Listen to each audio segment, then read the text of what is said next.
Just imagine যে একটা পুরুষ এই কথাটা বলছে যে বিয়ের পরে আমি জিন্স পরা ছেড়ে দেবো, কারণ আমার শাশুড়ি আর আমার বউ পছন্দ করে না। ইম্যাজিন একটা ছেলে বলছে যে আমার যতই কাজ থাক 7টার মধ্যে আমাকে বাড়ি ঢুকতেই হবে, না হলে আমার চাকরিটাই ছাড়িয়ে দেবে আমার বউ। ইম্যাজিন কোনো ছেলেই কথাটা বলছে যে এইবার হয়তো পুজোয় বাবা মার সাথে সময় কাটানো হবে না, বা বাবা মার খোঁজ নিতে যাওয়া হবে না, কারণ বাড়ির থেকে পারমিশন পাবো না।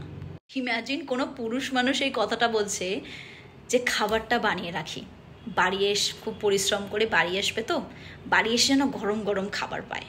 এই কথাগুলো বহু মানুষের শুনতে হাসি পাচ্ছে, কারণ এইগুলো আবার ছেলেরা করে নাকি? যেই জিনিসটা ছেলেদের বিষয় একটা কল্পনা মাত্র, ভাবো বছরের পর বছর সেই জিনিসটাই একটা মহিলার বাস্তব, একটা মেয়ে মানুষের বাস্তব।